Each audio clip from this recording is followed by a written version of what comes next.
Who is that one stranger that you never forgot? Story 1. I went down from Leicester to Coventry to watch my team Swansea, got off the train and asked this bloke, probably in his early 50s, if he knew how to get to the stadium. Turns out he was a Swansea fan, so we got the bus together. We were a couple of hours early, so went to the pub for a few beers. We then headed to the ground for a last beer before the game. We ended up sitting next to each other for the game. Then it turns out we were both going to London after the game. We got the train together and had a few more beers. We then said goodbye at St Pancras station. I spend about 6 hours with this bloke, and will most likely never see him again. Story 2. Was in college, was starting another fall semester, had a new job, but no place to live after being screwed over by some people I had arranged to rent a room from before returning from an internship out of state. I was off work at 5 a.m. and had nowhere to go and just sleep. So I decided to drive to Louisiana, which was about 45 minutes away, and do something. Ended up at a casino, decided to go in with $100 and a pack of cigarettes, learned to play craps. Table got hot for the other players. One guy in particular was placing $1,000 bets while I'm just doing the $15 minimums, trying to learn the game. Big money. Ended up making about $12,000 over the course of my dice rolls. I lost my 100 after gaining some, but losing out. I start to leave. The guy catches up to me before I make it out and asks me if I'm okay. Noticed I was real tired and frustrated looking. I just tell him I'm having a hard time, don't get specific. He slaps 2,000 in chips into my hands and tells me to have a better night and thanks me for the luck I brought him at the tables and just leaves after patting my shoulder. I cashed out and had a deposit and first 3 months of rent paid up on my new place by the end of the next day. If you're out there, dude, thanks again.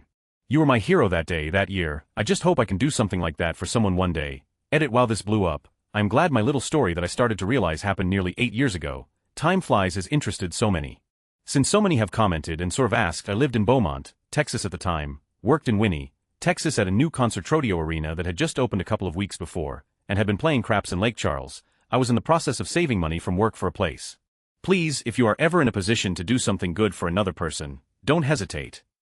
Story 3. The gangsta dude at the gas station who was walking up to the door with his friend and stopped to tell him, "Hold up, I gotta hold the door for this," as he held the door for me. Classic. Story 4. Back in the 90s, my school went for a trip to India and we ate at this one small restaurant in Kovalam Beach, Kerala, with a group of about 20 people. The waiters were kind enough to move 2 tables onto the beach for us, so we could eat with our feet in the sand. 10 years later, I visited Kovalam Beach by myself and ate there again. Suddenly this waiter say, "Weren't you here 10 years ago with a school or something?" Dumbfounded I answered yes. He grinned and said, "I remember, we put the tables on the beach for you guys, didn't we, after 10 freaking years." Story 5. A guy named Jason sat with me after I got hit by a car. He waited when no one else did, made sure I didn't die by the side of the road, and got help. I owe that guy my life. Story 6. When I was like 8 or 7, we went to a truck stop and I was waiting in line at the restroom. A stall opens up and I'm the only one in line until a guy goes up to the stall as the person there before is leaving. Before the man goes into the stall, the first guy points at me and says, "Hey man, he was waiting first." The guy stopped and let me go then. Never gonna forget that legend. Story 7. So back when I was in 5th grade, I was riding my bike in my neighborhood when I came across this toy company. Though it was a toy store, so I walked nonchalantly into it, thinking very little. Anyway, a man who I think was the manager welcomed me and asked me why I was there. I wasn't very sure, so he went ahead and gave me a tour and walkthrough of the company. He was a gentleman and even gave me a toy, can't remember what, when I left the building. Story 8. When I was out jogging as an overweight person, I went past a young mom out walking with her baby stroller, after jogging myself near the brink of collapsing, because frankly I didn't know how to exercise in moderation. I was slowly dragging myself home. I passed the same mom sitting on a bench on my route home, and she simply told me, "Nice work." I'm still not physically fit to this day, but such simple words of encouragement from a stranger still warms my heart. Story 9. I've told this story before. When I was 15, I was riding the train in SLC. It was a normal day, normal people riding the train, some professional, some clearly homeless. It was morning. Suddenly a drunk homeless man collapsed. He just laid there, confused, but couldn't get up. And while he laid there we just stared, a train car full of uncaring observers. I didn't even think to help, someone did. A professional-looking man kneeled down and helped the man into his seat, and looked around casually, and I know it's not how he intended, but I felt and still feel like his eyes stopped at me. It was probably nothing, but I've never been more ashamed in my life than when that man scanned the crowd, and I was just an onlooker. 5 years later I see that face when I stop on my way to work to help shovel snow, or hold the door open for someone. Any little thing I can do to not be a casual onlooker. I've had a lot happen in my life, but that one look has changed me forever. Edit. Gold cherry popped. Thank you, kind stranger. Story 10. 7 years ago, my girl and I broke up. Being in my early 20s and having the audacity to think I'd met the one true love of my life, I felt like my world was crashing around me. A few nights later, I went to a local bar by myself to try and straighten my head out with a fifth of bourbon. The bar's patio almost always gets full at night, and the only open seat was at my table. A pretty little blonde girl walks out, looks at the seat, smiles and says, "Hi, how are ya?" Sits down and starts smoking. we end up making small talk, which leads to me spilling all the overly personal that rational people don't dump on a stranger at a bar. I even remember crying at some point, but she wasn't weirded out or put off. She didn't judge me, she just listened and interjected occasionally to hear more details to get a better grasp of the situation. After an hour of losing I regained composure and ended up getting to know her. She had gone through a failed engagement about a year prior, and was now doing fine, told me I'd be fine too in time. At about 1 a.m., after about 4 hours of talking about life and all the shitty things that come with it, she looked at her phone and said, "Oh, I've got to go, you take care, you hear, you'll find your happiness, I promise," and left before I had the chance to get her phone number or even her name. I became a regular at that bar and have been back easily over 100 times in the past 7 years, but I've never seen her again. Obviously, I know now that failed relationships are far from the end of the world, but it really stuck with me that a person would take all that baggage on herself to make a complete stranger feel better, even if only for a moment. I really don't ever expect to run into her ever again at this point, but every time I go to that bar, I scan around and kind of hope she'll be there. Edit: when I mention I wanted to get her number, I meant to keep in touch as friends. She was pretty and very kind, but am not in the habit of falling for strangers after a few hours, especially considering the context of the story. Edit 2, I didn't go back to the bar over 100 times to look for her like a serial killer. It's a local bar and I became a regular there because my friends already were, and I had just turned 21 a few months before. Story 11, I was on a school trip to Italy, and we were on the dome of the St. Peter's Basilica. I ran across a fairly handsome Danish dude a few times on the way up and down, and at the top he told me I'm not gay, but I would be for you, I'm not gay either, but a compliment is a compliment, and we took pictures. I still think about it when I'm feeling down, tbh. Story 12, I held a door open for an elderly lady who then wished me a great day and commented that I was brought up well. Lady, you have no idea what I get up to when I'm not holding open doors for the likes of you. Story 13, I was sitting on the subway for a long commute and was generally agitated from the start. I was one of 3 or 4 people on the train, and this chick pulled out a noisy plastic container of cookies and started eating them while I was thinking how inconsiderate. Doesn't she know you're not supposed to eat on the subway, rude? She's going to leave crumbs everywhere. Then she turned and looked at me to offer me some, and though I refused, I felt horrible for just thinking she was a nasty person at first. The way she offered was so genuine and friendly, I stopped categorizing people. You're still not supposed to eat on the subway, but just because people break the rules or don't realize they're being inconsiderate doesn't mean they're a bad person overall. Since then, I've tried my best to never assume the worst in people. Assuming everyone is just intentionally being a will make you a miserable person. This one simple grocery store sugar cookie eater taught me that important lesson. Story 14, I was at a convention and I had a panic attack, which led to hyperventilating. I managed to make my way to a hallway where I turned my face to the wall as I was very embarrassed and wanted to avoid attention as much as possible. People were passing me by, but one woman I didn't know stopped and asked if I was okay. She had a kid with her. I managed to gasp out that I was hyperventilating and having a panic attack. She put her hand on my shoulder and told me it was okay and to breathe slowly in through my nose and out through my mouth. I know I'm not explaining it very well, but she was just so overwhelmingly kind, and she stayed with me until it passed, then smiled and left. I didn't even really get to thank her. I'll never forget her. Story 15, I was on a bus and there was this absolutely enormous black guy, possibly the most intimidating looking person I've ever laid eyes on, massive muscles, popping veins and dreadlocks. Old lady was struggling to get up when the bus stopped. This guy went over to her and helped her up with the most delicate "let me help you with that." I'll never forget that, and it concreted one of the bigger lessons in life: don't judge a book by its cover. Story 16, well, I guess I forgot about him in one way. I was in a motorcycle accident where a car swerved head-on at me, and I took a major blow to the head. Thankfully I always wore a helmet, so that took 95 of the blow, but I was still understandably very shook. I barely remember getting hit, and then bam, I was just laying there on the ground almost blacked out, drifting from consciousness to unconsciousness. And this dude in a company van pulled over asking what was wrong with the car that hit me since he saw it all happen. And the dude ran over to me, helped me up to my legs. I remember falling over once after he picked me up and drove me to the nearest hospital in his company van. It was only a couple of blocks away, so no need to call an ambulance. I remember crying and repeatedly saying I'm so sorry for no reason. Something in my brain obviously fried from the fall, and then I noticed my arm was bleeding all over his seat, which made me say sorry even more, and he laughingly said it's okay, the company will pay for that. Then we arrived, and he took me to the ER and waited with me for a doctor to come. The doctor checked me up, took the helmet off, which I still wore for the whole trip, which is very important until a doctor can make sure it's fine to take it off, and made sure I wasn't seriously hurt. Meanwhile, the dude that helped me is still sitting in the waiting room for me. I took a couple of x-rays because my arm hurt a lot, but it was just a hairline crack in my bone, so nothing major, but this still took like an hour to get the pictures developed, etc. After that I was free to go, and I saw the dude still sitting there waiting for me. And not just that, turns out directly after he left me with the doctors, he drove to the accident scene and took photos of everything for insurance purposes, and also called the police. He also propped up my motorbike against a nearby wall to protect it from more damage. And then he went back to the ER, waited for me, and then texted all pictures and information to me, And he also said head witness in case the woman that hit me tried to pull something legal against me, and then he drove me home and helped me into my bed. The dude literally took like 3 hours of his own time when he was supposed to be working, and helped me with everything instead. And I never even got his name. Big ramble. I know I've just never talked about this before, my memory was so hazy from the concussion, but it all came back when I started writing this. Story 17. A guy I met in the smoking area of Fabric, a huge club in London, at about 4 a.m. in May 2012. At the end of the conversation he said, you know what's funny? We just chatted about our lives for an hour and don't even know each other's names. And that's why none of us will ever forget this moment. Story 18. Middle of the day, April 4, 2012. I was walking home from the bus stop, in the middle of the day because ID just been made redundant and sent home. I had a work phone at the time, so that had to be left behind. No phone, nothing to listen to as I walked, feeling pretty sorry for myself. An old man standing in his driveway called out to me. Short, speaking with a heavy Greek or Italian accent, he asked if I could go inside and change the time on his clock. He didn't know how to do it since daylight savings ended a few days or maybe a week or so before. I had nothing better to do. I went inside and figured it out fairly quickly, and changed the time on his oven microwave clock too. He said thanks and that he was a widow and his son doesn't live in Melbourne, and it's a very lonely life. I had no idea what to say to that. I said sorry I guess, and I knew he was desperate for someone to talk to, but I had to figure out how I was going to pay rent and feed my family. I wasn't feeling chatty, so I stayed maybe another minute or so and went on my way home, maybe 100 m away. Never saw him again. The little red car that he owned was always parked in the driveway. Pretty sure he never drove it. It was always there, every time I walked or drove past. Maybe 9 months later, the little red car wasn't there anymore.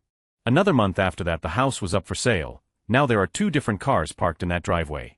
Story 19. Cincinnati, Ohio, 2005. Just turned 18 a couple days before when my mom told me that because I'm an adult now that I can't live in military family housing with them anymore and I had to move. Which was a lie. Made the very poor decision to take a Greyhound bus from North Carolina to Iowa, and after a couple of delays making this a 3-day trip, I finally arrive at Cincinnati with my next destination being a small town in eastern Iowa. I get to the bus terminal and the woman says, "Oh, you missed it. The next bus going there doesn't leave until tomorrow night." It's about 9 in the morning, meaning I was going to have to stay there for more than 24 hours in the terminal, and I had no money, and the last time the bus driver stopped off somewhere in Tennessee to let people buy food and stuff, I was too scared to get off the bus to get food from the trash, so I hadn't ate for days. Totally defeated, I just say, "Oh okay," and she says, "You aren't mad?" And I say no, it's not anyone's fault, so she dashes out towards the buses and finds a driver about to leave to Davenport, Iowa, about 30 minutes from where I was going. This bus was a lot nicer than what I had been on for the past couple of days, so I must have received some kind of upgrade. She saved me from being really hungry for an extra 2 days. Story 20. I was about 17, and my buddy and I were driving to meet up with some friends. He was going way too fast, lost control, and after some crazy swerving around we popped the curb and hit a tree sideways in midair. Car was demolished, engine caught fire, him and I were both dazed. I came to with this middle-aged black guy pulling me out of the wreck and telling me my friend is fine. I never got his name, but he pulled me from a burning car and I'll never forget him. Story 21. A hitchhiker I didn't pick up. I felt such an incredible pull to him that even after a few kilometers I couldn't shake it. I was a woman traveling alone in a rural area, and the pull was so strong I turned around and went back to pick him up. He was getting into a truck as I got there, and I effectively followed the truck 50 kilometers to the next town, my destination. The whole trip I had the feeling that ID missed something important, a real sense of loss. Story 22. The cowboy who was in the ER in full rodeo getup, going from hand sanitizer station to hand sanitizer station, filling up on sterile goo and sniffing his hands. He's going to end up in one of my books. Story 23. At a restaurant with my friend, and this little girl, 8 or 9 years old, walks up to my roommate, front to front with about 2 inches between, puts her hands in each the front pockets on the roomie's hoodie and makes 10 seconds of eye contact. Then walks over to directly in front of me, reaches up and zips my hoodie down while maintaining eye contact, then goes and stands behind an elderly lady that was still eating and leans into the back of her hair for a couple seconds. Then the older guy that has been up at the counter paying for the last minute or so says, "Okay, hot dog. Let's go," and she whips around and leaves with the guy. We still joke about hot dog. Story 24. Was having a really horrible day, on my way to work, and at this point it had crushed my soul, and I was definitely questioning whether or not I should have thrown myself in front of a train. I wasn't crying, I wasn't outwardly upset at all, I was begging for something to make it worth it, anything. In my head just repeating, "Christ please help me." Out of nowhere a normal, everyday guy came up to me and sat next to me. He asked me how I was, I said I was good, etc. And then he said, "God has a plan for you, you don't have to believe in this kind of stuff, but your life is worth it, and there are good things in your future, keep going. Have a wonderful day," and then he left, and then I started crying. By no means religious at all, but I'll never forget it. It's like he knew. It keeps me going sometimes. Story 25. After visiting the Louvre about 10 years ago, Mum and I were taking the metro back toward our hotel. A man got on holding a little boy that looked like he escaped from one of the Renaissance paintings. He had beautiful golden curls and big blue eyes. He looked like a doll, not real. Hope that adorable kiddo is doing well. Story 26. When I was 16 I was wearing shorts and at the time I was extremely uncomfortable with showing my legs. I was making comments to a friend about how uncomfortable I was when a woman in a wheelchair was going past me and overheard what I was saying, and she is the only random stranger to say anything to me that has really stuck with me. Wear those shorts and wear them proudly. It doesn't matter if you forgot to shave your legs, have varicose veins, cellulite, stretch marks, they're pale or whatever reason you're shy about your legs. You're not guaranteed that you'll be able to walk on them tomorrow. As soon as she said that she kept going, it stuck with me, even 10 years later. I now love wearing shorts, skirts and dresses. Story 27. I was waiting at a bus stop one day when a guy, maybe 50, bald, muscular, honestly a little intimidating, walked straight up to me and asked, "How old are you?" 25 right answer, and just walked away. I have no clue what he wanted, but I'm at least 27 sure that if I had lied, he would have killed me, and he knew the answer. Story 28. I was at a music festival and slightly out of my mind when I accidentally bumped into someone twice my size. I apologized 100 times in a minute and he just laughed. Then asked, "Does it look like I give a..." He then reached into his pocket, pulled out a card, and while handing it to me, said, "'Cause I do," the card said. I still keep the card in my pocket. That dude was awesome. Story 29. Met a girl in the supermarket that had a skirt with the same print as my shirt. I was just chilling in the aisle, and this guy was like, "OMG, your shirt looks the same as this girl." He led me to her, and we proceeded to compliment each other. The print definitely looked better on the skirt. Haha. Edit. I am a straight girl, and we were wildly different ages. Haha. So no, we are not married with 3 kids. Sorry to disappoint. L. Story 30. I've told this story before, but this is definitely someone I have never forgotten. When I was a kid we didn't have a lot of money, so we often shopped at thrift stores. What I loved about that was that you could get 10 books for $1, so I would plant myself in front of the book section and make piles of which one I wanted to get and then decided after I'd gone through them all. One day an older lady saw me sitting with my piles and asked if I liked to read. I told her I did and showed her a few of the books I found that I liked. She smiled and then pulled $1 out of her purse, handed it to me and said, "Promise me that you'll keep reading." I was so happy and immediately stood up and said that I would. She smiled and walked away, and I went back to my piles able to pick out an extra 10 books to take home. It was just a small act of kindness for her, but for me having a random stranger encourage my love of reading and making me promise to never stop definitely had a lot to do with my continued love of reading. This was over 20 years or so ago, but I still think of her whenever I buy a new book. Story 31. I was walking through town once and this guy stopped me to have a chat about God. I don't believe in God and would usually just say sorry no time or something, but I was feeling good and decided to have a chat. It was actually a pretty good chat too. He just wanted to hear my views and didn't push anything on me, which is honestly the first and only time that someone hasn't tried to push their views on me when talking to a stranger about religion. Story 32. A woman outside the grocery store looking distressed and hopeless. I was only there to pick up one thing I needed for a recipe, a sauce or seasoning or something.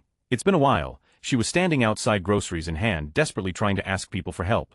I'm a naturally paranoid person, and when she came up to me that paranoia immediately struck. Initially I was going to just make an excuse to get myself out of social interaction, but for some reason I stopped and listened to what she was asking. She was desperately trying to borrow someone's phone to call her sister who was supposed to be there to pick her up as she didn't have a car. Understandably, being alone outside a grocery store in the middle of nowhere with arms loaded with food that will spoil soon can be a bit of a modern-day horror story. When she asked me if she could borrow my phone, I was, again, paranoid as all, but I pushed that down and ended up calling her sister for her, just to confirm it was a real number and let her leave a message. Even though her sister didn't pick up, the look of relief on her face was wonderful. She thanked me and I went into the store to get my Chipotle mayo or whatever I was there for that day, and by the time I left the store she was gone. Probably never going to forget her, simply because I know how it feels to be in that situation where things aren't going as they should and everything just seems like it's catastrophically crashing down around you. Story 33. A few years back I was taking the bus back to my house and an elderly man asked me if I knew where the vet on X Street was. I said I wasn't sure where the vet was, but the street was close to my place so I could help him find it. When we got to my stop I told him to get off the bus as well, and when I was about to pay the driver he said he was going to pay for both of us. I immediately said, "Thanks, but you don't have to pay for me, I have money."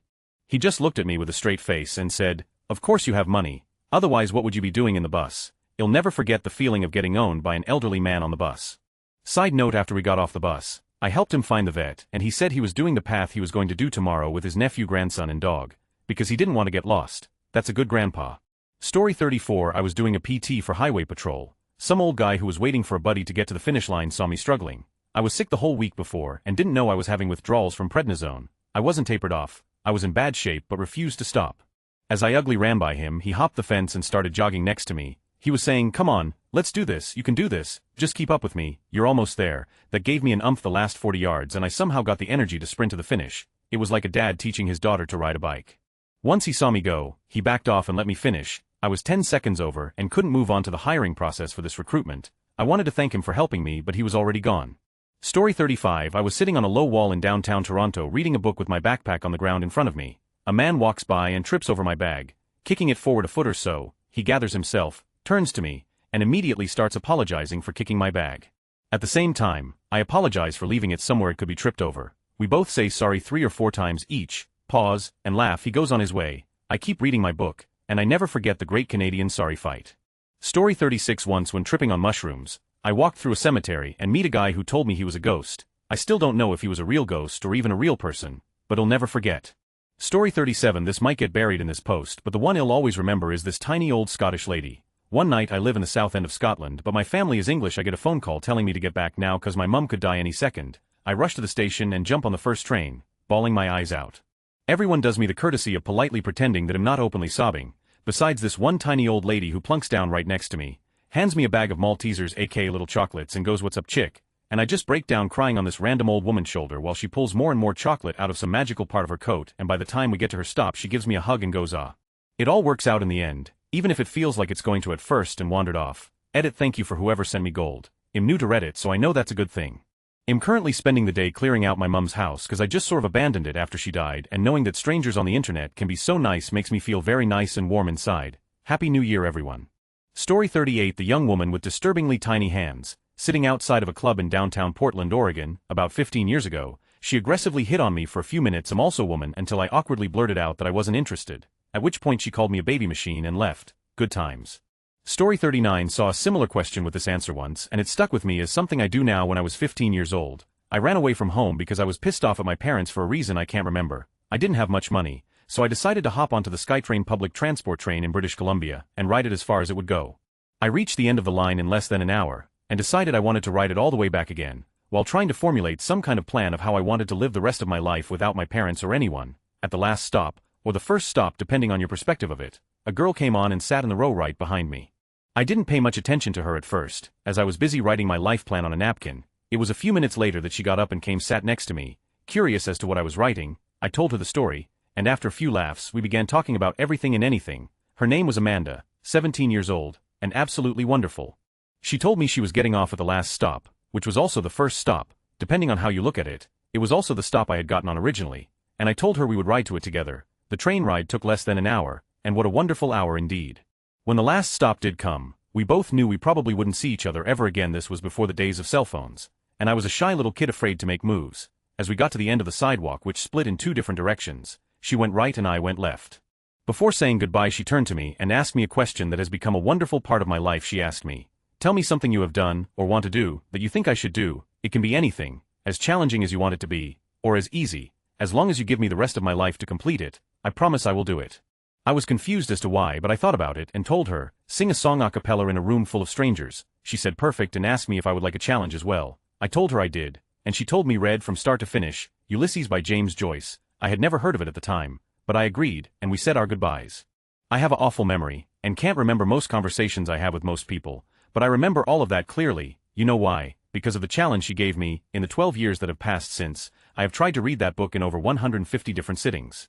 Every time I open my copy of the 780-page monster of a book, I always think of her, and I always think of that day. I've never been sure if it was her intent or not, but she left her lasting memory on me with that challenge. I soon after learned what she did was a completely wonderful and amazing thing for me, so I decided to keep it going.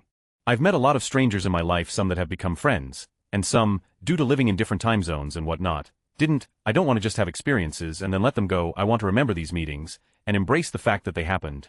So whenever I leave someone who has left an amazing impact of my life, I always make sure to add them to my Ulysses bucket list. I ask them to give me a challenge, as difficult or as easy as they want it to be, and regardless of the fact that they have done it or not, simply something their heart has wanted to do. Some have been easy and fun. I met a man in India 9 years ago who told me to, for a week or a month, cook by twice as much food as I intend on eating, and give the other half to a stranger in need. I completed that mission 8 years ago, and thought about that man and the time we had all the way through. I met a girl on a cruise 6 years ago, who told me to jump into a body of water on a slightly cold day, without touching or feeling the temperature of the water first. I did that the very same year. I met a couple at an outdoor music festival a few years ago that told me to wear the most bizarre outfit imaginable and walk through a public place, completely oblivious to the fact that you aren't looking normal. I did that task the very next day, at the same festival. Some have been difficult, to say the least. 3 guys I met in Amsterdam and smoked all night with, told me to go to a mall and give 10 strangers 10 presents. That one took a lot of courage, but I did it a year or so after I met them. It was nerve-wracking, but at the same time exhilarating, leaving my comfort zone. A girl I met on a plane told me to skydive. I'm still in the process of getting that done. A couple I met in Cali on the beach told me to tell the 5 people I hated the most, that I love them and respect them. That one was very difficult because of my stubbornness, but I've come close to completing that list many a time, still in the process. 2 more people to go, and some things have had an everlasting impact on my daily life. I met a girl at a music festival, who told me that whenever I get mad at someone, walk away, sing my happy song in my head for 5 minutes, go back to the person I'm mad at with a calm heart and mind, and work things out. I've made this my way of life. I once met a man at a gym in a hotel I was staying at, that told me whenever your body and brain tells you that you are exhausted and done, use your heart instead and push out 2 more reps. I've made this my motto when working out or working on any kind of extenuating exercise in which my body demands me to quit. I also use it while working on anything, and while studying. One of the best pieces of advice I've ever received. There are many others that each brought joy to my life. There are still many tasks I have yet to accomplish, and every time I think of these tasks, I think of the people that gave them to me. It amazes me how well I remember all these people. While I can't remember so many aspects of even yesterday, these experiences, not only do I take from them a mission or a challenge, I also take from them a memory of them that never fails to appear inside of my mind. I opened my Ulysses book for probably the 300th time yesterday, and read a few pages, which prompted me to share this story with you today. I'm in the final 30 pages of the book, also known as the most dreaded of the read. In the last 40 pages or so, James Joyce doesn't use a single punctuation mark, no periods, no commas, no nothing, a straight 50-page run-on sentence. I never saw Amanda after that day, nor do I know if she ever did get a chance to sing a song to a room full of strangers. But what I do know is that she gave me a gift that has never once stopped giving. So wherever you may be, thank you for giving me the Ulysses bucket list, and I swear I'll finish it one day. My life advice: simple, create your own Ulysses bucket list. Edit 1, fixed some spelling mistakes.